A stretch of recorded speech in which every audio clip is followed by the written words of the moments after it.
um homem que eu aprendi a honrar, né? A Bíblia diz que a gente tem que aprender a honrar, né? Aquelas pessoas que merecem honra. Então, queria que o pastor Clodoaldo viesse aqui. Vamos recebê-lo louvando ao Senhor com uma salva de palmas, meu irmão. Amém. E com certeza o pastor Clodoaldo tem muitas experiências, né? Boas, experiências também que não são tão boas, né, pastor? Mas que ele aprendeu a superar as dificuldades, né? E que nessa manhã, Deus, você possa abrir teu coração, meu irmão. Porque o que Deus precisa é que o teu coração esteja aberto. Porque se o teu coração estiver aberto, meu irmão, Deus vai usar esse homem aqui para tocar em você em nome de Jesus Cristo. Amém? Fica à vontade, pastor.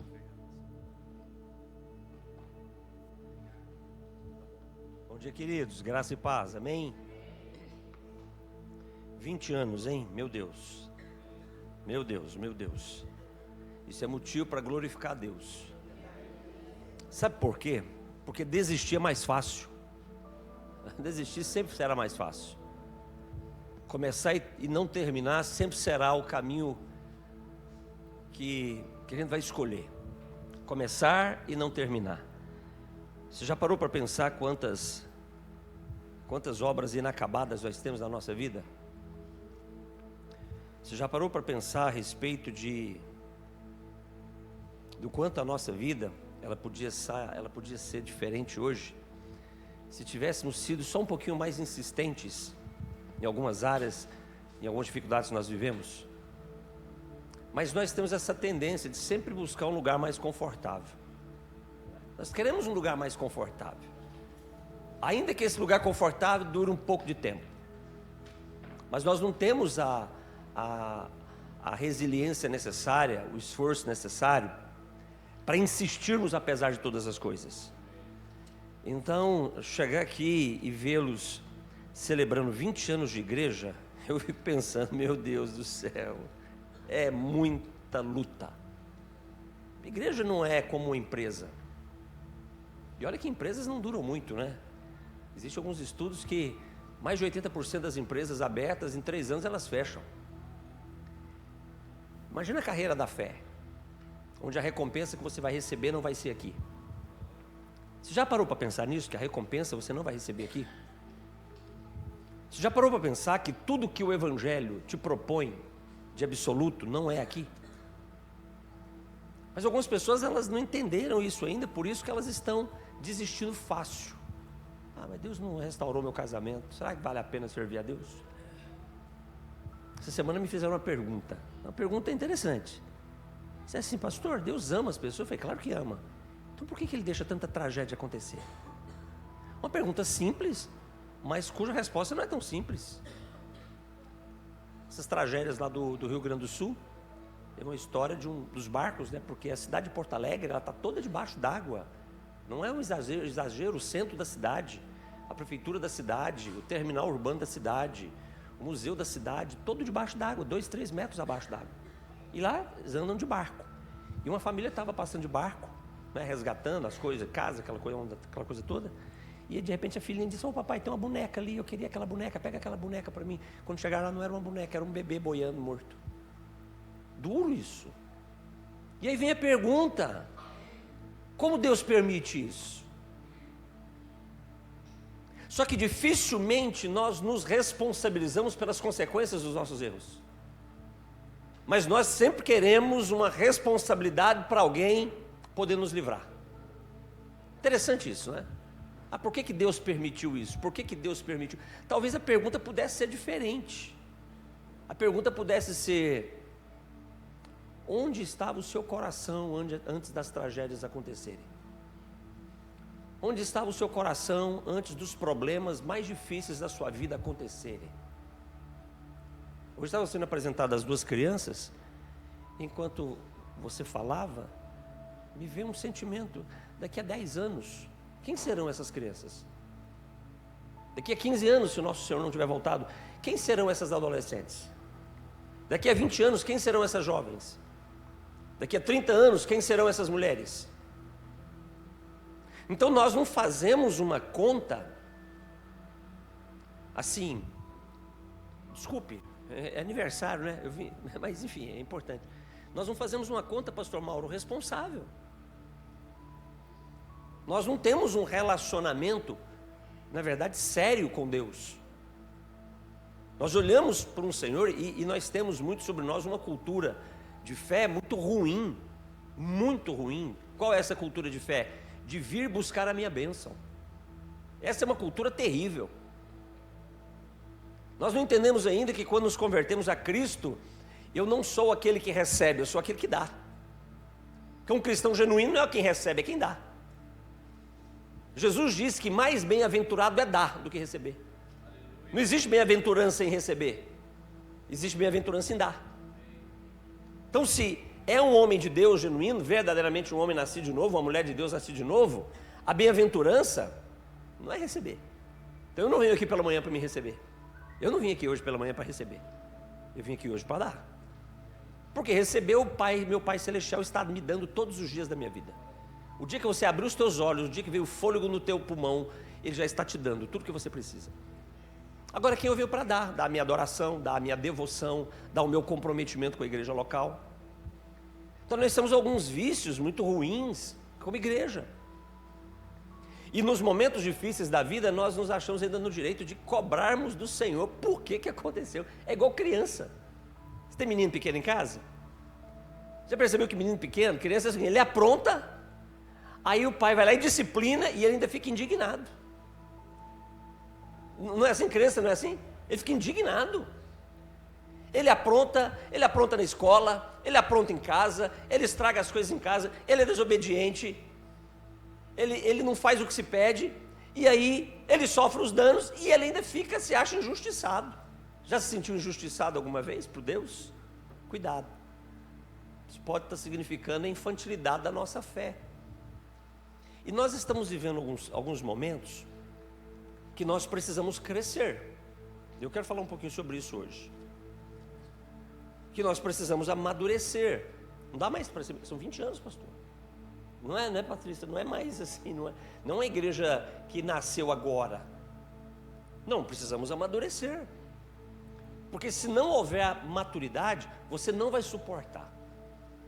Eu vim aqui hoje também para dizer para você que talvez você não vá suportar. Se você esperava alguém hoje pela manhã para dizer, não, você vai vencer, eu não posso falar isso. Porque eu não sei se você vai vencer. Se eu não sei, não tem como afirmar isso. São 27 anos quase pastoreando, e eu já vi pessoas vencendo, e pessoas que eu pensava que iria vencer, perderam. Eu não sei se você vai vencer. Tem uma promessa sobre você, amém? Isso eu sei. Tem profecias do céu sobre você, isso eu sei. Agora, eu não sei se você é o homem da profecia. Eu não sei, eu não posso dizer, afirmar que você é a mulher da promessa. Não posso. Por quê? Porque é a minha caminhada que vai dizer se você é o homem da promessa ou não, a mulher da promessa ou não. Deus tirou quase 4 milhões de pessoas do Egito. 4 milhões. E Deus colocou uma promessa sobre todos eles, todos. Cada homem, cada mulher, cada jovem, cada adolescente, cada criança tinha uma promessa sobre eles. Sabe qual era essa promessa? Estou tirando vocês de uma terra de cativeiro, estou levando vocês para uma terra que manda leite e mel, uma terra próspera. Vocês vão morar em casas que vocês não construíram, vocês vão comer do fruto que vocês não plantaram. Deixa eu te fazer uma pergunta. Essa profecia se cumpriu na vida desses homens e mulheres? Não se cumpriu. Por quê? Porque Deus mente? Não, não é porque Deus mente. É porque aquelas quase 4 milhões de pessoas não eram os homens e as mulheres daquela promessa. Para ser um homem ou mulher de Deus, que vive promessas de Deus, você tem que ter caráter de um homem e de uma mulher de promessa. Pode ser menino, infantis. Não, precisamos ter uma estrutura de caráter, de comprometimento, que diga, não. Você já viu pessoas que você vê assim, muito jovem, você fala assim, rapaz, esse menino aí, ele vai dar certo na vida. Já aconteceu isso? Você olha para uma mulher, uma moça, uma adolescente, e fala, não é essa. Por quê? Porque existem características que vão sendo formadas na vida das pessoas. Agora existem outros que você bate o olho e fala assim, não, esse daí não vira não. Esse daí, primeiro apertãozinho que der, ele pula fora do barco. Acontece assim. Deixa eu lhe dizer uma coisa. Nós não estamos vivendo dias fáceis. Não espere dias fáceis. Os dias não vão melhorar. Você tem orado para os dias melhorar? Então deixa eu dizer uma coisa. Se você está orando, esperando, assim, não, os dias vão melhorar. O mundo vai ficar melhor. Se você está nessa expectativa... Outra má notícia, é aniversário, só vem trazer má notícia? Não, não são más notícias. Toda má notícia em relação a esse mundo fala da volta, da proximidade da volta do nosso Jesus. Tudo que diz respeito à ruína desse mundo fala da aproximação de Cristo para buscar a sua igreja. E essa é a mais importante expectativa de quem ama Jesus. Tem que ser. Então esse mundo ele não tem mais essa condição de oferecer o que é seguro. Questão familiar, pastor, fique tranquilo. A igreja é a última barreira de contenção para a família. O Brasil é um dos poucos países no mundo, no mundo, que ainda tem um discurso forte do conservadorismo familiar. Um dos poucos, um dos últimos 5 países no mundo. 5. É o Brasil. Mas está perdendo também. Está perdendo. Homens fracos, e por serem homens fracos, quando se casam, se tornam maridos fracos. E todo homem fraco que se torna um marido fraco vai ser o quê? Um pai fraco. Homens fracos que são maridos fracos, que são pais fracos, vão gerar o quê? Filhos fracos. Por isso nós vemos uma juventude hoje, uma adolescência hoje muito vulnerável. Por quê? Porque são filhos de pais, de homens e mulheres insuficientes. Desculpe o termo, não é um termo vulgar, mas talvez não, mas assim, não é só parir o filho. Estou usando esse termo para você entender, não é só isso. Não é só isso. Filhos são legado. A Bíblia chama, o Senhor chama filhos, sabe do quê? De herança. E não é herança nossa. Então os teus filhos não são herança de vocês, ele chama de herança dele.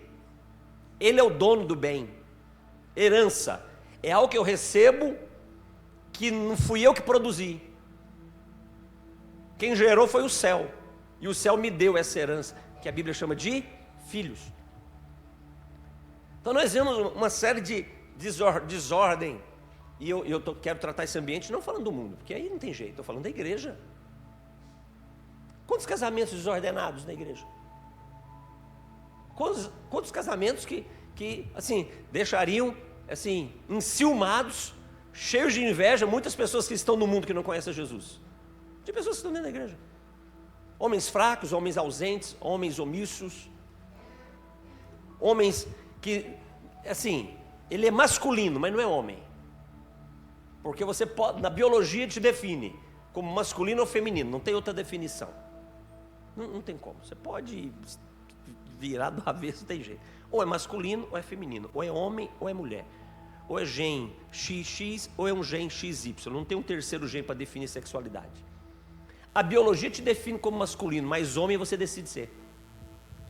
E muitos até hoje não decidiram serem homens.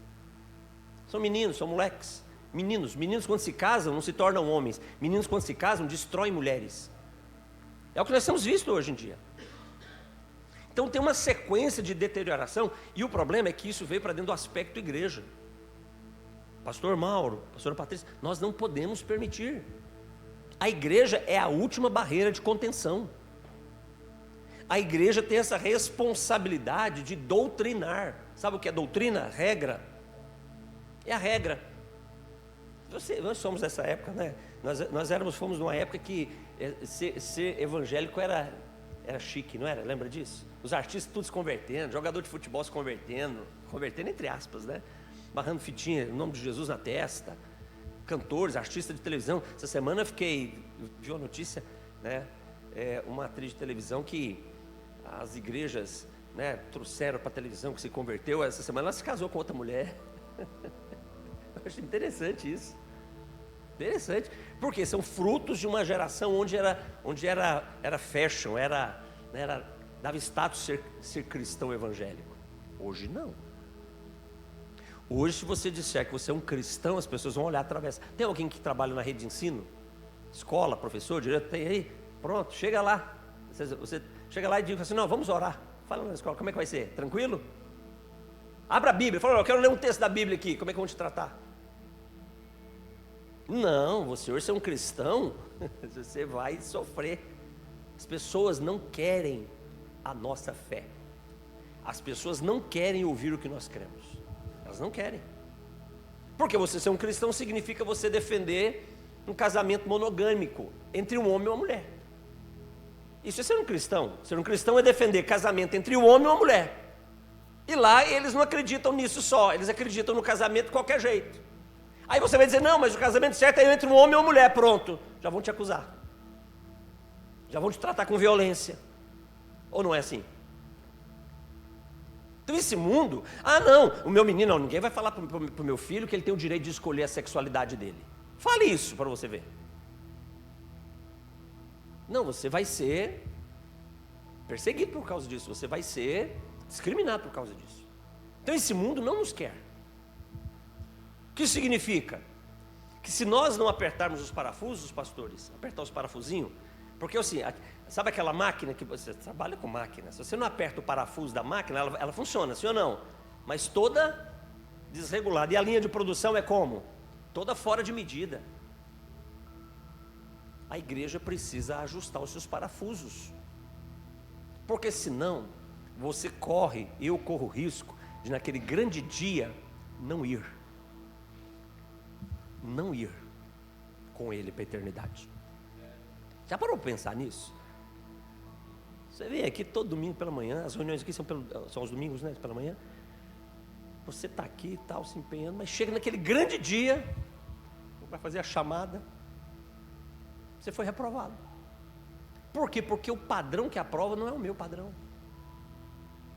Existem pessoas que elas criaram um Deus para si mesmas. Então elas criaram um Deus para si mesmas e elas dizem, não, esse aqui é o Deus que eu vou servir. É o Deus que não julga, é o Deus que não condena, é o Deus que ama. Percebe? Elas constroem um Deus do jeito que combina com os defeitos, com as deformidades dela. Não, existe um Deus já pré-existente. E ele é descrito pelas Escrituras. E está escrito que santo, santo, santo é o Senhor Deus Todo-Poderoso, que era, que é e que há de vir. Ele não muda. E eu preciso agora me encaixar nesse padrão dele. Eu preciso me encaixar. Olha o que Paulo diz. Eu estou dando essa introdução para nós entrarmos nos tópicos que nós vamos abordar hoje. Olha o que Paulo diz quando escreve a igreja de Corinto, na primeira carta, capítulo 6. Olha o que Paulo começa dizendo. Preste bem atenção no que ele diz. Ora, ou não sabeis que os injustos, 1 Coríntios 6, 9. Ou não sabeis que os injustos não herdarão o reino de Deus. Ele está falando de herança e de um reino. Então ele fala de um reino e uma herança. Quando ele fala de um reino, ele fala quem é senhor desse reino. Quem é o senhor desse reino? É o Senhor Deus Todo-Poderoso. E ele está dizendo que esse reino, ele vai ser uma dádiva. Porque o termo que ele usa para entrar nesse reino é herança. É herdar.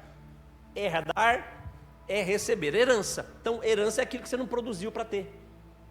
Então você tem um parente muito rico, ele morre e deixa uma herança para você. Você não trabalhou para ter aquele bem. O reino de Deus, você não trabalhou para recebê-lo. Você não tem esforço, não tem bondade em você e em mim, que seja capaz de te abrir as portas do reino de Deus. Não há. Pastor, mas eu sou tão bom. Sim, se você não se enquadrar nos aspectos de justiça de Deus, você vai se lascar com a sua bondade até o fim. Porque a nossa bondade não nos dá direito a herdar o reino de Deus. Porque não é algo que eu produzo. É graça de Deus. Efésios capítulo 2, do 8 ao 9. Salvação é pela graça, não por obras, para que ninguém se glorie. É dom de Deus. Então, Paulo começa dizendo aqui no versículo 9 de 1 Coríntios 6. Ou não sabeis que os injustos não herdarão o reino de Deus? Na sequência ele insiste. Ele tem uma fala agora assim, é uma fala de insistência. Então ele repete, ele enfatiza: não vos enganeis. Então agora ele coloca: não se engane. E essa palavra, e o verbo enganar aqui, me lembra de algo, me lembrou algo aqui agora. Paulo está dizendo, não vos enganeis. Deixa marcado aí, vai para Mateus capítulo 24. Mateus 24. Mateus 24. Capítulo 24 de Mateus é um capítulo 24 e capítulo 25. Não vamos pregar sobre isso aqui hoje, mas se eu puder voltar aqui um dia para falar desses dois capítulos, são os dois capítulos mais importantes da Bíblia no que diz respeito ao fim dos tempos. Porque foi o próprio Jesus ensinando. E aqui no capítulo 24, como é que ele começa? Começa com Jesus fazendo o seu último discurso público em Jerusalém. Depois disso ele foi crucificado. Então o último ensinamento público de Jesus foi aqui em Mateus 24. E esse ensinamento aconteceu aonde? No Monte das Oliveiras. Justamente no lugar que depois que ele foi ressuscitado, ele foi levado aos céus. E justamente no lugar que ele voltará para reinar aqui na terra, no Monte das Oliveiras. Ele estava sentado no Monte das Oliveiras com seus discípulos. E os seus discípulos lhe perguntaram: nos diga, Senhor, quando sucederão estas coisas e qual será o sinal da tua vinda e do final dos séculos? Eles pediram um sinal para Jesus. Mateus 24, versículo 3. Eles pediram um sinal. E Jesus responde no versículo 24. A primeira resposta que ele dá. E então lhes respondeu Jesus: vede que ninguém vos engane. Então o engano é essa matéria-prima que está ao nosso redor todo momento para te tirar de uma rota verdadeira. Os discípulos já perguntaram: Senhor, quando é que vai ser a tua volta e quando é que eu vou saber que o tempo de tudo no mundo está acabando? A primeira fala de Jesus foi: cuidado para que ninguém te engane. Aqui em 1 Coríntios capítulo 6, Paulo agora falando, advertindo a igreja sobre padrão moral, sobre padrão de vida cristã. Paulo diz: os injustos não vão herdar o reino de Deus. E agora ele vem enfatizando: não vos engane. Não se enganem. Por quê? Do que o senhor está falando, Paulo? Eu quero dizer que os impuros não vão herdar o reino de Deus. É a primeira fala dele. O que é impureza aqui, dentro desse contexto? Toda sorte de desvio na nossa sexualidade. É disso que está falando aqui. A palavra impureza aqui, vendo uma palavra grega, porneia. Ou seja, tudo aquilo que envolve a nossa sexualidade fora de um padrão bíblico, é o que Paulo está dizendo aqui. Pastor, e o que é sexualidade saudável dentro do padrão bíblico? Simples. É sexo dentro do casamento entre um homem e uma mulher. Qualquer coisa que envolva a minha sexualidade fora do casamento e que não seja entre um homem e uma mulher, é o que Paulo está dizendo. Não se engane, esses impuros não vão herdar o reino de Deus. Percebe que a Bíblia ela é bem ajustadinha? Né? Ela deixou a coisa assim muito apertada, né? Pois é, porque apertado e estreito é o caminho que conduz à vida. Então Paulo está dizendo: não se engane, os impuros, os idólatras. Ei, idolatria vale para nós. Não, pastor, mas eu não sou mais um católico, eu não tenho mais um santo de devoção. Eu era devoto a um santo, eu era devoto a Francisco de Assis. Mas me converti, enfim, e me tornei devoto agora a Jesus, somente a Ele, né? Mas não é porque você se converteu que você não possa ser idólatra. O que é idolatria? É tudo que ocupa na sua vida um lugar de dependência. Quando eu era idólatra, quando eu era devoto de Francisco de Assis, um santo católico, eu dependia dele, eu orava para ele, eu buscava o favor dele, eu esperava nele, eu dependia dele. Eu escolhi ter Jesus como meu Senhor, e agora eu sou devoto a Jesus. Eu dependo de Jesus, eu espero em Jesus e eu confio em Jesus. Você pode estar na igreja, você pode ser um idólatra.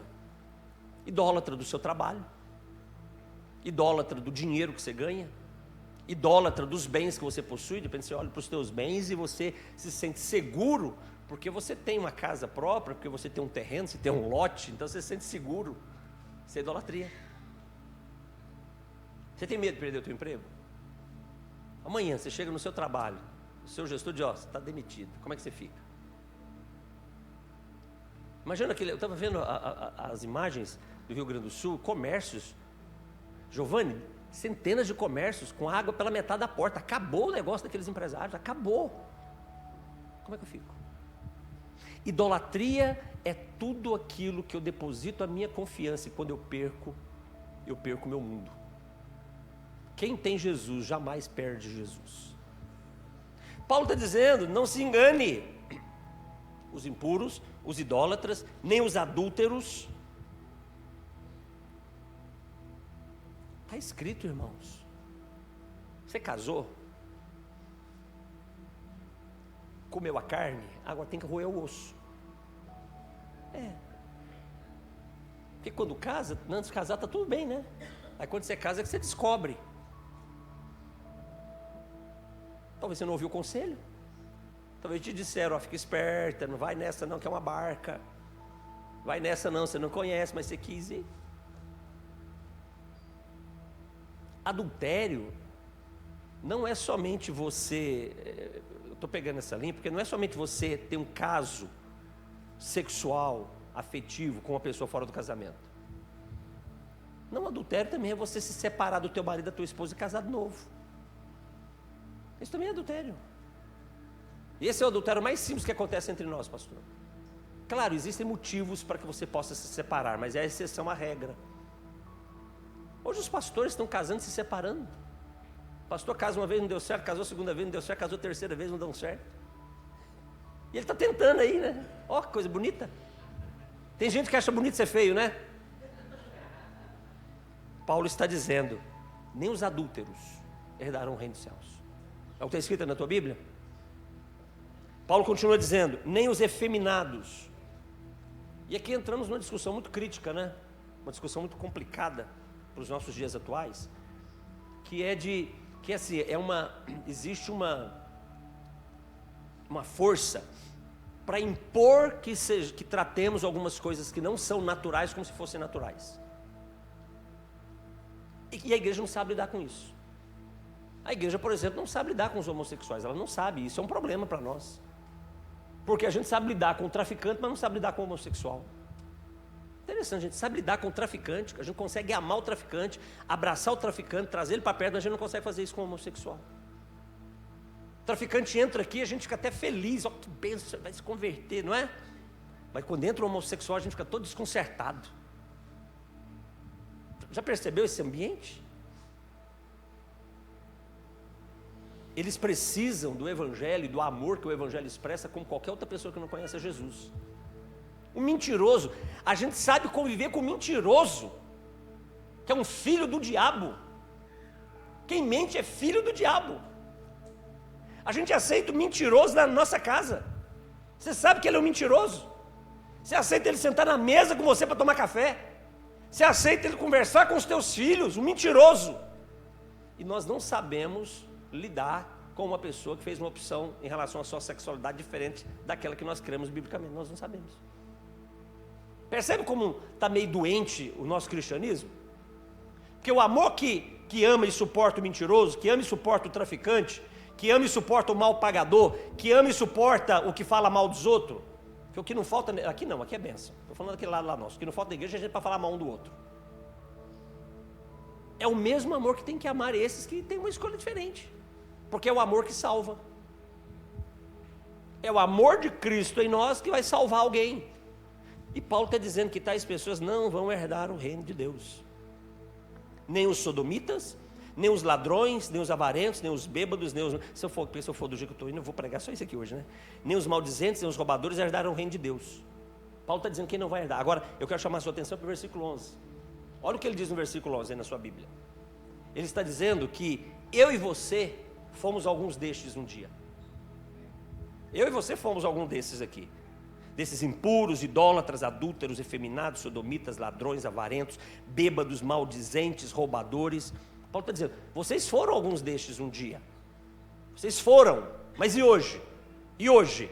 Hoje vocês são lavados, hoje vocês são santificados, e hoje vocês são justificados em nome do Senhor Jesus e no Espírito do nosso Deus. Então hoje tem uma realidade de vida diferente. E permanecer nessa realidade de vida diferente é o desafio. Porque a estrutura do mundo vai entrar em rota de colisão com esse padrão de um homem e de uma mulher que nasceu de novo. Você está na contramão. Então imagine todos os carros vindo na sua direção e você indo contra. Isso é ser um cristão genuíno. Mas se você quer a eternidade com Jesus, você precisa perseverar. E hoje eu quero compartilhar, pastor Paulo, eu quero compartilhar alguns assuntos que nós não podemos mais admitir. São 20 anos de igreja. Alguns aqui há mais tempo, alguns há bem menos tempo, mas vocês estão dentro dessa história de 20 anos da igreja. Então a igreja não pode mais, você não pode vir para a igreja e pensar, não, mas eu sou um novo na fé. Não, você pode ser um novo na fé, mas a igreja que você pertence é uma igreja de 20 anos. Uma igreja que já deixou o caráter dela expresso do que ela acredita, do que ela permite ou não. Então, é igual uma casa. O filho nasceu hoje, mas ele chegou na casa que não nasceu hoje. O filho nasceu hoje, mas ele chegou numa casa que já existe há 5 anos, 10 anos, 15 anos. Ele já chegou num casamento que já existia. Então, se eu pertenço à igreja, eu preciso ter essa compreensão. E algumas coisas eu não posso admitir mais. Primeiro assunto que eu não posso admitir mais. Se claro, eu estou colocando tudo isso assim, entendendo que você quer o céu. Claro, se você não quer o céu, se isso não importa para você, você não tem que dar atenção ao que você vai ouvir aqui. Mas se você quer o fundamento da sua fé, a razão da sua fé, se você quer viver a recompensa da razão da sua fé, abra sua Bíblia aí, primeira carta de Pedro, capítulo 1, versículo 9. Qual é o fundamento da fé? 1 Pedro 1, versículo 9. Obtendo o fim da vossa fé, que é o quê? Se você quer isso, se você quer, algumas coisas você não pode mais admitir. Nós mudamos os apelos lá na igreja. Só um parêntese. Nós mudamos, sabe por que eu percebi, pastores? Que algumas pessoas já estão treinadas para não aceitar Jesus. Algumas pessoas que gostam do ambiente igreja, porque o ambiente aqui é bom, é gostoso. Imagina, pastor Lécio, chega aqui, você chama todo mundo de meu querido, de amados, sejam bem-vindos, né? Tanto amor, eles não têm isso lá fora. Então aqui é bom demais estar aqui, ué. Aqui recebe abraço, aqui tem sorriso, lá só tem acusação e rejeição. Então as pessoas, esse ambiente, ele é bom. Então a maioria das pessoas se convertem ao ambiente, não a Cristo. E alguns que não querem assumir publicamente uma vida pública com Jesus, porque a vida com Jesus é apertadinha, falamos aqui um pouquinho agora, não foi? Elas já estão espertas para aceitar Jesus. Então quando elas veem um pastor fazendo um apelo, ela já fica quieta. Porque ela sabe, se no apelo, se ela levantar a mão, o que vai ser pedido para ela depois? O que vai ser pedido para ela depois? Para ela vir para frente. E é tudo que ela não quer. Então, tem um monte de gente que está treinado para não aceitar Jesus, porque já sabe como a gente faz. Você vê, parece uma bobagem. De certa forma, alguns apelos, eles não são frutíferos. Alguns que até vêm à frente, voltam sem saber o que fizeram. Nós mudamos um pouco, sabe? Até porque parece que o apelo para entregar a vida para Jesus, parece que é aquela baciada de verdura, de legume do final da feira. Né? Parece que já viu quando acaba a feira? Se no começo da feira a bacia de tomate estava 15, e no finalzinho da feira está 5. Não, Jesus é um bem muito precioso. Então nós pregamos e nós desafiamos, olha, se você quer de fato ter uma vida com Cristo, lá embaixo tem alguém que vai te receber, vá lá, dê o seu nome, nós vamos marcar uma agenda com você essa semana e nós vamos começar um discipulado com você. Pronto. Então vamos ver se quer mesmo, né? Por quê? Porque tem sido construído assim, muita religiosidade entre nós. E são pessoas que às vezes, assim, na sua grande maioria, ainda não se posicionaram em Cristo. Você ministra oferta aqui? Todo domingo? Todo culto? Para as mesmas pessoas? Há 20 anos, falando o mesmo assunto, para as mesmas pessoas. Já parou para pensar? Tem uma coisa errada acontecendo, não tem? Você sabe qual é a marca do rebelde? Sabe quem que é o rebelde? O rebelde é aquele que você tem que ensinar uma mesma coisa várias vezes para ele poder fazer. Isso é um coração rebelde. O obediente não, você ensina, ele faz. O rebelde você tem que repetir. Eu fico pensando, mas por que eu tenho que ministrar a oferta todo? Fala para o povo que eles ministram. A gente já leu a Bíblia tantas vezes para eles, já falamos tantas vezes, mas tem que continuar falando. Por que isso?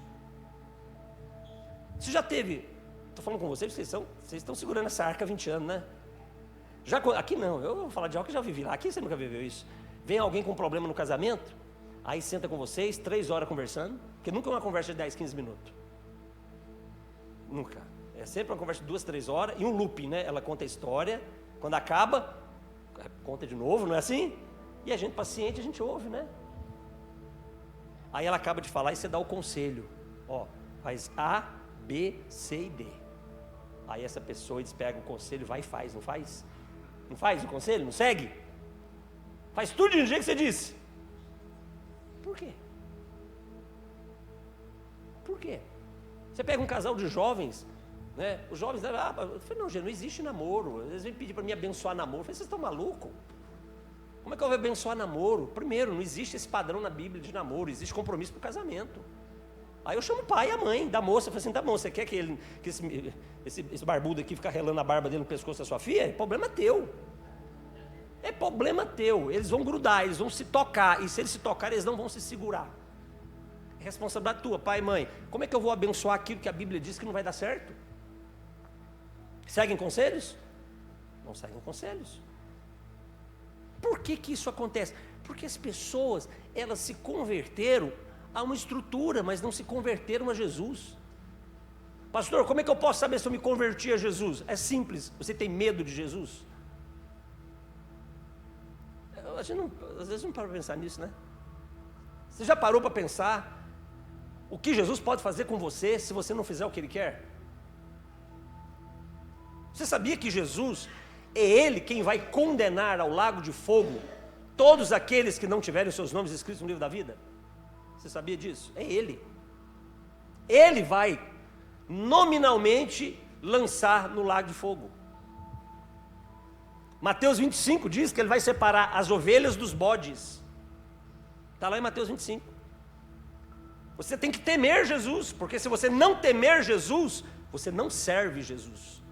Você vai servir um Cristo que você criou, um amuleto para você, do seu jeito. É que nós não temos uma ideia clara de quem Cristo é. Se você fechar os olhos, fecha os olhos por um instante, só um instante. Pense em Jesus. Qual é a imagem que vem na sua mente? Pense em Jesus agora. Pense em Jesus. Qual a imagem que está vindo na sua mente? De alguém numa cruz?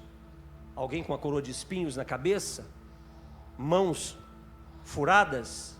Olhe para mim. Rosto machucado? Esse Jesus não existe mais para nós.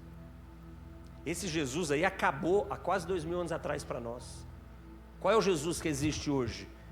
O Jesus que existe hoje, os seus cabelos são brancos como a neve, seus olhos são como chamas de fogo, e quando Ele abre a boca, o que sai da boca dele é como uma espada afiada. Eu tenho medo desse Jesus, porque Ele vai me julgar. A igreja hoje teme, perdeu o emprego, perdeu um bem, perdeu o casamento, mas não teme Jesus. Não podemos admitir mais algumas coisas.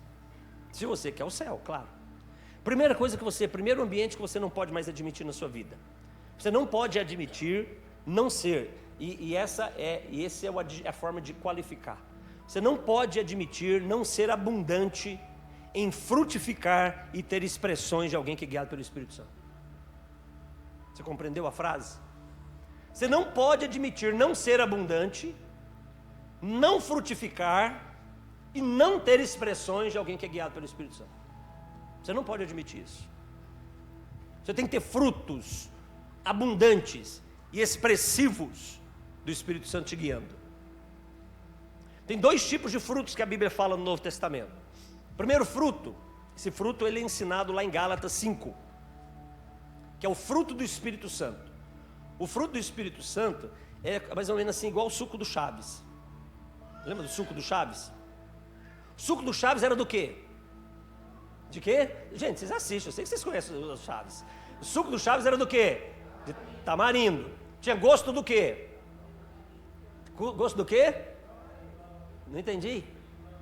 Tinha gosto de limão, mas tinha cor de... alguns de groselha. Então, ele era de tamarindo, gosto de limão e cor de groselha. Estranho, né?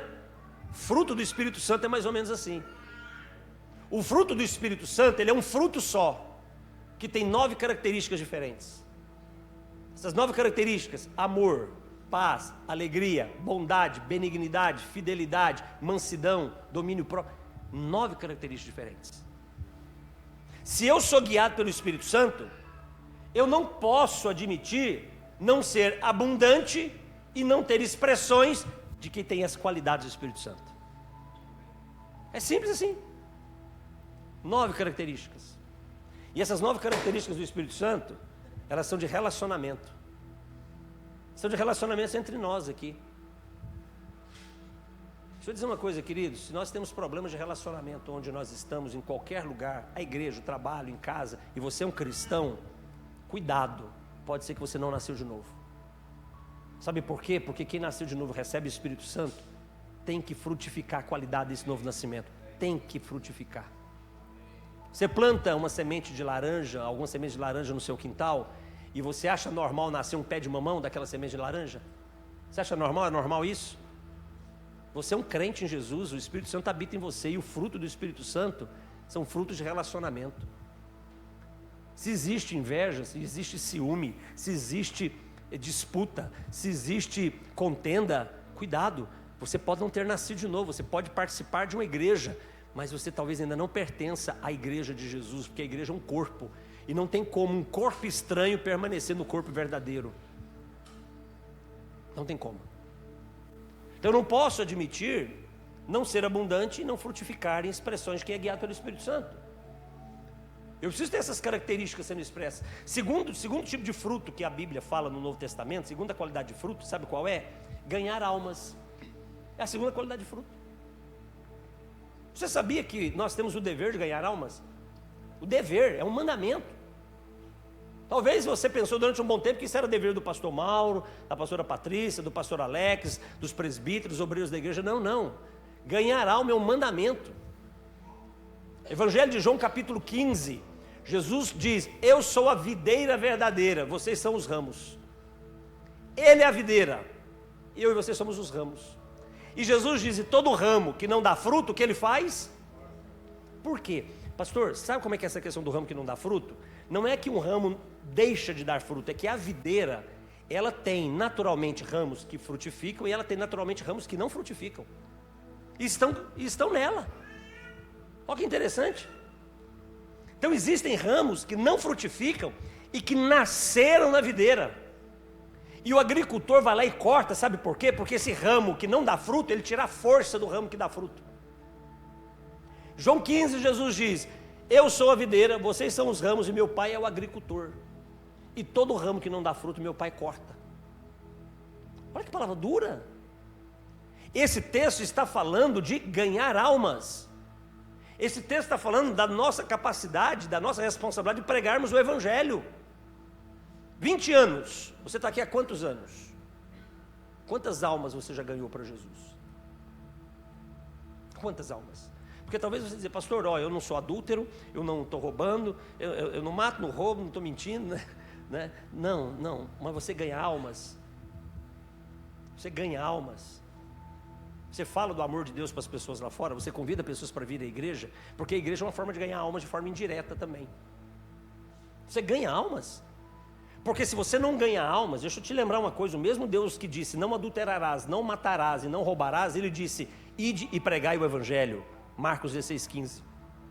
Ide e sejam minhas testemunhas, Jerusalém, Judéia, Samaria e confins da terra. Atos 1:8. Então não pregar o Evangelho é pecado também. Frutos. São 20 anos. Quantos frutos você já deu? A conquista de crescimento de uma igreja não é uma conquista pastoral, é uma conquista do corpo. É eu trabalhando para que o Evangelho seja anunciado. Qualquer ideia fora dessa responsabilidade, sabe o que isso é? Religião. Isso é religião. Eu penso que se você então está dentro de uma religião, você está no lugar errado. Eu penso que sim, né? Está no lugar errado. Porque a ideia dessa igreja não é construir mais uma religião e ter um grupo de religiosos, mas de homens e mulheres que verdadeiramente são filhos de Deus. Então, se você quer a eternidade, em primeiro lugar, você não pode admitir não ser abundante em dar frutos e ter expressões de alguém que é guiado pelo Espírito Santo. Jesus quer que vidas se convertam. Jesus quer que vidas se salvem. O Evangelho é a mensagem que vai salvar esse perdido aí fora. Mas como é que eles vão receber essa mensagem se eles não têm alguém para dizer para eles? Romanos capítulo 10 diz, Paulo diz que todo aquele que invoca o nome do Senhor vai ser salvo. Mas como invocarão aquele de quem nada ouviram? As pessoas precisam ouvir de Jesus. A sua responsabilidade e a minha responsabilidade não é converter as pessoas. Você não tem responsabilidade de converter as pessoas. Eu e você temos responsabilidade para pregar o evangelho para as pessoas.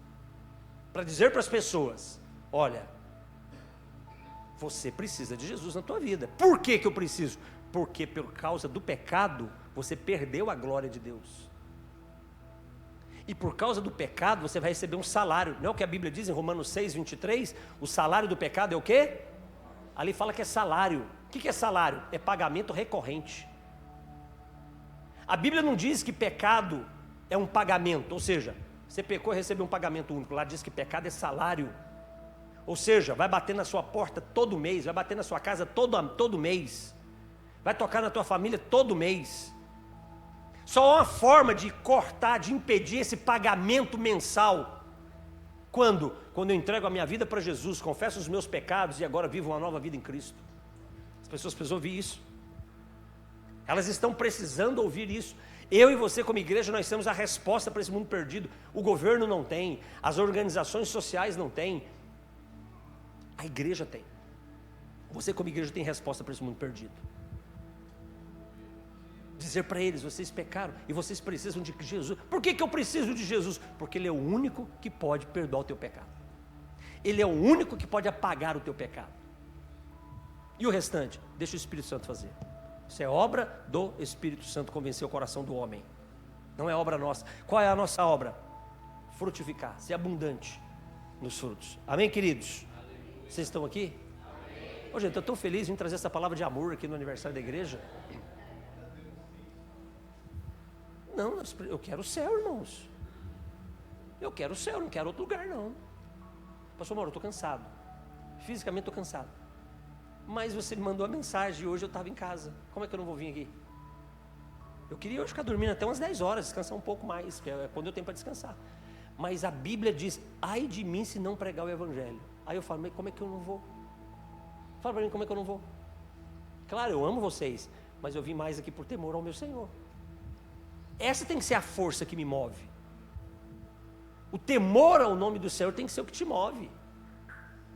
Você é fiel à sua esposa? Se a força para você ser fiel à tua esposa não for em primeiro lugar o teu temor a Deus, você vai errar com a tua esposa.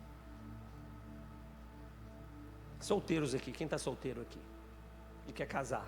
Ó, aquele ali é seu filho ali? É? Foi o primeiro que levantou a mão? Foi o primeiro, eu fiz assim, sempre foi o primeiro que levantou a mão. Então, filho, deixa eu dizer uma coisa. Encontre uma moça que ame Jesus mais que você. Porque se você encontrar uma moça que ame Jesus mais que você vai ter uma moça que vai te honrar todos os dias da vida dela. É isso daí. Se eu não temer Jesus, não, eu não vou trair minha esposa porque eu tenho medo que a minha mulher vai fazer. Você vai trair ela, só uma questão de tempo. Não, você não vai trair a tua mulher, você não vai trair o teu marido, porque você tem medo do que Jesus pode fazer com você se você assim fizer. Segundo lugar, vamos lá. Segundo lugar. Em primeiro lugar, eu não posso admitir não ter frutos, não ter expressões abundantes de alguém que é guiado pelo Espírito Santo. Em segundo lugar, eu não posso admitir não estar disponível, e essa é a qualidade, disposição, disponibilidade. Eu não posso admitir não estar disponível para viver como um servo. É isso aí, você tem que viver como um servo. Mas pastor, mas eu sou filho. Você é filho na identidade e na herança, mas no comissionamento você é servo. Todo filho é servo, mas nem todo servo é filho. Aqui nós temos que ter disponibilidade para vivermos como servo. Servir a Deus, servir as pessoas. Servir. Sabe o que acontece muito assim, na minha experiência visitando, viajando em igrejas, pastores? Eu vejo pessoas ajudando a igreja. Construiu essa cultura, sabe? As pessoas estão ajudando a igreja. Isso é muito ruim. É muito ruim isso. Lá na nossa igreja tem um bom tempo, as pessoas chegam, né? Chegam pessoas, né? Às vezes mudaram, são pessoas, são músicos, são obreiros, eles chegam e dizem, pastor, estou aqui, se apresenta, olha, conta comigo, o que precisar, estou pronto para ajudar. Eu digo, ô meu amado, que bênção, mas ó, nós não precisamos da sua ajuda não. Desculpa a minha indelicadeza, mas é que a sua ajuda não é necessária. No ambiente igreja, ajuda não é necessário. Por quê? Porque quem ajuda faz o que quer, quando quer e do jeito que quer. E no ambiente igreja as coisas não podem ser assim. Agora, se você quer se comprometer com os trabalhos da igreja, se você quer se comprometer com o ministério, aí é comprometimento, meu Deus, seja bem-vindo, vamos conversar. Mas ajuda não. Ajuda sempre deixa a gente na caminhada quando a gente mais precisa. Igreja não pode ser assim. Igreja não pode ser tratado com pessoas que estão, voluntários. A linguagem da Bíblia não é voluntária, a linguagem da Bíblia é discípulo. Os discípulos de Jesus, Paulo tinha um negócio próprio. Paulo não era obreiro integral, Paulo tinha sua empresa. Mas Paulo não era voluntário quando Jesus o chamou para ser apóstolo das nações. Paulo era integralmente comprometido com a pregação do evangelho que lhe foi comissionada. E vendia e fazia tendas para se autossustentar. Uma coisa não anula a outra. É que na verdade o que nós queremos adaptar o servir à igreja de acordo com a nossa agenda. De forma confortável. Não vai dar certo. Isso não vai honrar Deus. Isso não vai honrar Deus. Eu gasto. Você já parou para pensar quanto tempo você gasta com o seu Instagram por semana? Quanto tempo você gasta só com o dedinho assim, ó? Fica tranquilo, daqui a pouco vai uma tendinite aí. Ó. A média do brasileiro para consumir rede social é de 6 a 8 horas por dia. A média do brasileiro. Mas vamos supor que você está bem abaixo dessa média, você gasta 2 horas por dia só. São 14 horas por semana. São 56 horas por mês. 56 horas por mês são 2 dias e meio praticamente, que você gasta por mês com aquilo que não vai produzir resultado significativo para a sua vida. E nós não podemos servir a igreja com mais dedicação? Eu não posso me dedicar a chegar mais cedo e criar um grupo de oração antes do culto começar? Eu não posso me dedicar mais ao ministério de adoração da igreja? Eu não posso me dedicar a me aperfeiçoar? Não, eu gosto de tocar. Tem um irmãozinho lá na igreja que ele falou: pastor, eu não queria tanto cantar no louvor. Eu falei assim: mas você gosta de cantar? Meu irmão, pastor, eu amo cantar. Eu falei: então por que você não aprende? Ué, se você gosta, aprenda para fazer para a glória de Deus. Investe em você. Existem pessoas que elas gostam de fazer algumas coisas na igreja, mas elas gostam de fazer para elas. Não é para o Senhor, é para elas, pastor Alex, porque isso satisfaz elas. Ela não está pensando assim: não, eu tenho que satisfazer o meu Senhor, eu tenho que atender o meu Senhor, não são as pessoas. Um sermão, eu gasto em média de 8 a 10 horas para preparar um sermão, porque tem que preparar bem preparado aí. Não dá para abrir um texto na Bíblia e falar qualquer coisa. Você tem que gastar tempo para preparar um sermão que você vai pregar. Não tem como você preparar um sermão bem preparado, bem harmonizado, sem você gastar tempo com ele. Por que eu faço isso? Não é para vocês. Não é para agradar. Não é para agradar vocês. Eu tenho que atender o meu Senhor, porque Ele é Ele que me avalia. Ele está me avaliando, pastor. Ele que vai dizer: não, o Clodoaldo está se esforçando. Eu não posso servir as pessoas do jeito que eu quero. Eu não posso usar os dons que Deus me deu e as habilidades que Deus me deu, porque Deus pode ter te dado dons espirituais, mas Deus também te deu habilidades naturais para a glória dEle, que você precisa aperfeiçoar essas habilidades para a glória dEle. Entenda uma coisa: tudo que é feito para o Senhor, Ele colocou um padrão. Qual é o padrão? Ser excelente o que é feito. O que é ser excelente? É ser feito com dedicação. O que é ser excelente? É ser feito com empenho. O que é ser excelente? É aquilo que me custa. Porque aquilo que nos custa demonstra qualidade e demonstra comprometimento.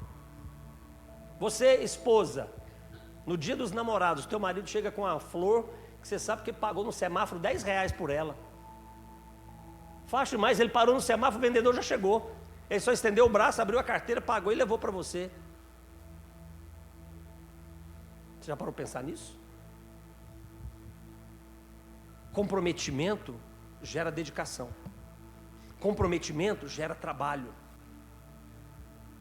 O nosso Pai, para nos salvar, Ele deu o que Ele tinha de mais precioso no céu, o único filho dEle. E como se não bastasse, moeu o filho dEle para poder salvar a mim e a você. E eu posso pensar que eu posso servir a Deus fazendo... Não, acordei agora, o culto é 9 horas, né? 9 horas, acordei 8h30, deixa eu correr. Aqui que eu vou falar na abertura do culto. Não, chegar lá, o Espírito Santo vai me dar a palavra. Que loucura é essa, gente? Que loucura é essa? Que loucura! Mas existem pastores que são assim, eles não se preparam para ir para um culto. Tem líderes que a gente dá oportunidade para eles, a gente pensa que eles estão orando, não estão orando não. Eles estão lá no WhatsApp, eles não estão orando. Em cima da hora preparam uma palavra, em cima da hora, não, que texto que eu vou ler aqui, deixa eu ver aqui, esse aqui, não, esse aqui não, esse aqui. Meu Deus, que loucura! Servir as pessoas, eu não posso admitir mais isso. Eu não posso admitir que os meus dons e as minhas habilidades não aperfeiçoem o corpo de Cristo. Então as minhas habilidades é para aperfeiçoar o corpo de Cristo. Deus deu habilidades para cada um de vocês que estão aqui, para aperfeiçoar o corpo de Cristo, para definir o corpo de Cristo. Amém, queridos? Vocês estão aqui ainda, gente? Não vai embora não. É festa, é aniversário da igreja. Vamos lá. Terceira coisa que você não pode admitir. Primeiro, você não pode admitir não ser abundante em frutificar e em ter expressões de alguém que é guiado pelo Espírito Santo. Segundo lugar, você não pode admitir não estar disponível para servir, para ser um servo. Ser um servo. Servo é o escravo da orelha furada. É o doulos, a palavra grega para esse servo é doulos. Ele pode ser livre, mas ele escolheu ser servo. Você é livre, mas você escolheu ser servo de Jesus, então você não pode admitir não estar disponível. Terceiro lugar, você não pode admitir não ser alguém bíblico. E eu quero gastar um pouquinho de tempo aqui, a gente está encerrando, mais 10 minutinhos eu concluo, pastor. Porque talvez essa seja uma das maiores crises da igreja moderna. Uma das maiores crises da igreja moderna é a igreja, ela ser ousada e não conhecer a Bíblia. Olha que loucura. Não conhece a Bíblia. A Bíblia tem cerca de 33 mil versículos. Vai depender da versão. Então, se você tiver a versão corrigida, atualizada, NVI, vai variar 32.900 e pouco, 32.800 e pouco, mas no geral a média 33 mil versículos. Ok? Você tem uma empresa, não tem? Você contrataria um funcionário, um colaborador para trabalhar na sua empresa, onde você espera dele uma competência para aquele cargo, mas ele só tem 10% de conhecimento. Você não contrataria? Mas ele tem 10, ele só não tem 90% de conhecimento. Não contrata? 10% você coloca ele numa máquina daquela ali para fazer uma peça para o seu principal cliente. Fala assim, ó, você tem 10% de conhecimento para fazer a peça para o meu principal cliente. Você passaria na consulta de um médico e você está sabendo que esse médico ele se formou, mas a nota de avaliação dele foi 10% de conhecimento, você passaria nesse médico? Você ia num dentista? Uma coisa mais simples, a mulherada, você vai na cabeleireira para ela mexer no seu cabelo, e ela tem 10% só de competência para mexer no seu cabelo, cortar, pintar o seu cabelo, você não vai? Não vai não? Fazer a unha? Também não? A Bíblia tem 33 mil versículos. Alguém aí me dá 10% dos versículos, livro, capítulo e versículo, na ponta da língua, 10%, 3.300 versículos. Agora vamos lá, pode começar o primeiro. 10%, irmãos. Isso eu não admito, porque é um testemunho de incompetência, não é? Então a Bíblia tem 33 mil versículos, me dá 10% dos versículos. O livro, o capítulo e o versículo. Tá bom, 10% é muito. Me dá 1%. 1%, pastor, 1%. 1%, me dá 300 versículos. Versículo, capítulo e livro. Deixa eu te fazer uma pergunta. Como é que eu posso esperar ser aprovada a minha fé, sendo que biblicamente eu sou raso dessa forma? Como eu posso esperar orar a Deus e Deus me responder, se nem a palavra dele eu conheço? Porque a eficácia da minha oração depende da eficácia do seu conhecimento bíblico. Se você não conhece a Bíblia, você não vai orar como deve. Se você não conhece a Bíblia, você vai orar numa rota contrária ao que Deus quer para a sua vida. Eu não conheço a Bíblia. Tem pastores que nunca leram a Bíblia toda. Pastor que nunca leu a Bíblia toda. Você quer herdar a eternidade? Você não pode admitir ser um homem ou mulher que não seja bíblico. A Bíblia é fundamental. Jesus venceu Satanás com 3 versículos bíblicos. Só 3. Ele não precisou de um livro inteiro, ele não precisou de um capítulo inteiro, ele só precisou de 3 versículos. Ele tinha na consciência dele. Vamos lá, vem uma perseguição no Brasil. Essa perseguição vem e tira a Bíblia da nossa mão. Tirou a Bíblia, tá aqui, ó. Ninguém tem mais Bíblia, confiscou as Bíblias. Ninguém tem mais Bíblia. Você não pode ter Bíblia no celular, você não pode ter Bíblia de papel, porque se você for pego com Bíblia, você é preso. Você vai ter que entregar a sua Bíblia e você não vai ter mais Bíblia. O quanto você tem de consciência bíblica na sua mente para resistir os tempos difíceis? O quanto que tem de consciência bíblica aqui? De experiência com as Escrituras, para você viver temendo a Deus, amando a Deus, apesar de todas as circunstâncias. Se eu quero a eternidade, eu não posso admitir não ser bíblico. Eu não posso admitir não ser um homem bíblico, não ser uma mulher bíblica. Sabe o que a gente rala na igreja? Porque nós queremos fazer homens adúlteros, mulheres insubmissas, serem homens e mulheres de Deus, sendo que nem a palavra deles reconhece. É perder tempo, pastor. Como é que eu vou ensinar alguém a ser um bom homem e uma boa mulher, se eles não estão comprometidos com as Escrituras? Não tem como isso acontecer. O que a Bíblia fala das crianças? Ensina a criança no caminho que ela deve andar. Quando ela crescer, ela não vai o quê? Quando fala para ensinar a criança no caminho que deve andar, está falando de ensiná-la nesse livro. É o conhecimento das Escrituras que nos dá um padrão de santidade, que nos dá um padrão de estrutura para a nossa família.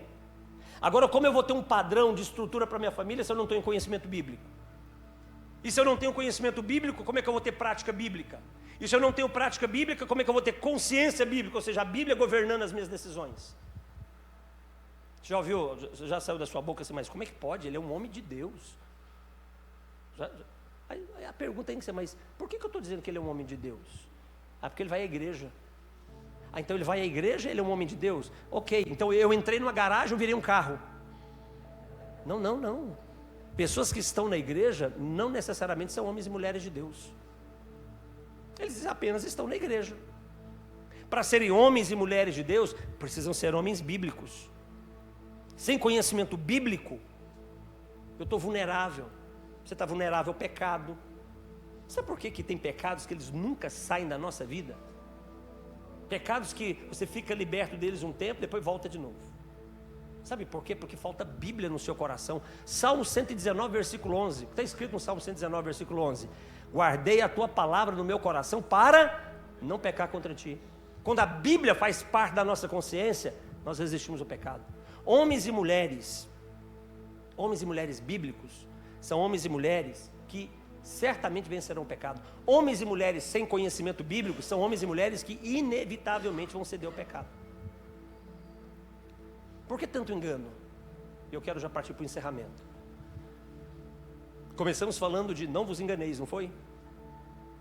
A pergunta dos discípulos para Jesus sobre o final dos tempos, a resposta de Jesus primária foi qual? Não se enganem. Sabe por que há o engano? Porque falta o conhecimento da verdade. Hoje, a ação dos falsos profetas tem ganhado muito destaque. As redes sociais deram isso, a gente também às vezes dá isso. Nós trazemos pessoas com muitas revelações e pouca Bíblia. Cuidado. Qualquer ambiente onde a revelação é maior do que a biblicidade, chuta que é laço. Não pode existir no ambiente de culto mais secreto do que revelado nas Escrituras. E por que isso? Por que o falso profeta tem ganhado tanto destaque? Por que o falso mestre tem ganhado tanto destaque? Porque os crentes dos dias modernos são homens e mulheres longe da Bíblia, são homens e mulheres de Bíblia fechada. São homens e mulheres que conhecem da Bíblia aquilo que ouve o seu pastor falar no culto de domingo. Deixa eu fazer uma pergunta para vocês. Tem certeza que o que o pastor Mauro está falando aqui é verdade? Não, eu conheço você. Mas você tem certeza? Eu pergunto para os irmãos lá na nossa igreja, eu falei, queridos, vocês têm certeza que o que vocês estão ouvindo eu falar aqui é verdade? Porque se o que vocês estão ouvindo eu falar aqui não for verdade, isso vai arruinar a vida de vocês. Portanto, conheçam a Bíblia. Não mude de igreja, conheça a Bíblia. Mudar de igreja não resolve o problema de quem não conhece a Bíblia. Conheça a Bíblia. E não reclame do falso profeta e do falso mestre. Sabe por quê? Porque o falso profeta é o castigo de Deus para homens e mulheres que decidiram rejeitar a palavra dele. O falso mestre é o castigo de Deus para esses homens e para essas mulheres. Eles procuraram o seu próprio engano. Eles procuraram algo para alimentar o seu próprio ventre. São 20 anos de igreja. São 20 anos de muita luta, muito esforço, de dedicação. Mas com aquele sentimento, né? Sempre pode fazer algo mais. Sempre pode fazer algo mais, porque Deus é assim. Deus confia algo, por exemplo, para vocês dois, de acordo com a capacidade. Mas Ele espera mais do que a capacidade de vocês podem entregar. É assim. Deus é meio doidão, né? Ele me dá de acordo com a minha capacidade, mas espera um resultado mais do que eu possa dar. É isso daí. Mateus 25. Ele distribuiu talentos. Um multiplicou para 10, foi chamado de servo bom e fiel. O outro multiplicou para 4, servo bom e fiel. Mas teve um que foi zeloso. Você é zeloso da obra de Deus?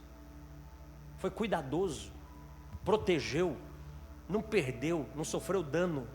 Não. O meu zelo na obra de Deus não é bastante para me salvar. Aquele que recebeu um talento e foi zeloso e guardou para não perder, o destino dele foi as trevas. O Senhor sempre vai esperar além da minha capacidade. Então, se eu pudesse deixar uma palavra nessa manhã para fechar esse nosso momento para vocês, seria: vá além. Ultrapasse os seus limites, porque no Senhor tem a força bastante para isso. Amém, queridos? Vamos ficar de pé, vamos orar em nome de Jesus. Aleluia. Obrigado, pastor Mauro, pastora Patrícia. Fica tranquilo, tocar a trombeta eu venho. Eu só não vou vir se eu não tiver data. Mas você não conta para os irmãos que eu vou vir, não. Porque às vezes eles só assim, vou lá não, porque pastor lá ele, né? Mas, queridos, Jesus quer levar um povo para o céu. E se nós não nos parecermos com o caráter de Jesus, nós não vamos herdar a eternidade. Pastor Mauro e a pastora Patrícia estão pastoreando essa igreja há 20 anos, com uma missão. Sabe qual é essa missão? Preparar uma noiva adornada para o noivo chamado Cristo. E não tem como isso acontecer se as escrituras não for colocadas de uma forma objetiva para vocês. É por isso que eles estão à frente desse trabalho há tanto tempo. Pai, nessa manhã eu quero agradecer ao Senhor por tudo que o Senhor tem feito aqui nesse lugar. Quero agradecer ao Senhor pelo chamado que o Senhor colocou sobre a vida dos pastores Mauro e Patrícia, sobre a vida dos pastores que auxiliam eles aqui, dos obreiros que auxiliam eles aqui. São 20 anos, Senhor, 20 anos trabalhando, 20 anos servindo o Senhor, 20 anos cuidando de vidas. Mas eu quero lhe pedir algo nessa manhã, Senhor, no nome de Jesus. Gasta mais a vida deles, gasta eles mais, usa eles mais, para que o teu nome seja glorificado e a noiva do Senhor seja entregue naquele grande dia, ataviada, adornada, santa para o louvor da tua glória, Senhor.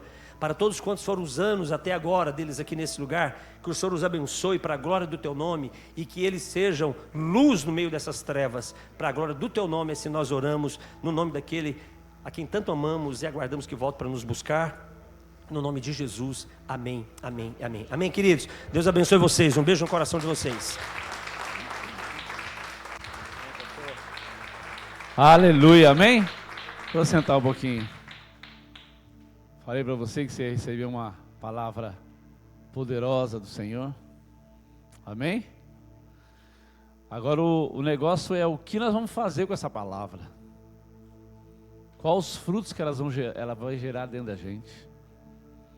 Porque não adianta nada eu ouvir, meu irmão, e sair por aqui. Tem que ouvir, descer no meu coração e operar milagre dentro de mim. Aí nós vamos nos tornar os homens da promessa, os homens que o pastor falou aqui. Senão, você simplesmente perdeu mais uma manhã de sono. Mas eu recebo essa palavra em nome de Jesus. Amém? E essa palavra vai estar, com certeza, a gente não consegue pegar tudo que o pastor falou, mas vai estar lá na nossa plataforma lá, vai estar lá a palavra. Vou falar para os irmãos já colocarem hoje na nossa plataforma, para que você possa ouvir 1, 2, 3, 4, 5 vezes. Amém? Entra lá no Agape Poá, você vai entrar lá, tem a plataforma, e você ouve, você vai ouvir lá em nome do Senhor Jesus Cristo. Amém, irmãos? Amém. Glória a Deus. Depois que você que for dizimar, entrega para Zi o dízimo, tá? Ou ofertar, e está abençoado, em nome de Jesus Cristo. Amém? Aqui, ó, nossa plataforma lá, ó, você pode entrar lá, e você vai ver bastante coisas lá em nome do Senhor Jesus Cristo. Vamos cantar parabéns para a igreja em nome de Jesus, amém? A gente podia colocar uma mesa aqui, ó. Traz uma mesinha aí, Estevão, traz essa mesinha para cá. Vamos pôr o bolo aqui. Festa tem que ter bolo, né, meu irmão? Aniversário tem que ter bolo, amém? Glória a Deus. Obrigado, pastor, por ter nos nos abençoado aqui nessa manhã. Amém? Que Deus continue te prosperando. Pega lá, Estevam, tem que pegar com jeitinho, vai derrubar o bolo não, hein? Derrubar o bolo não é mata você aqui agora. Quero agradecer pela irmã que ofertou o bolo para a igreja.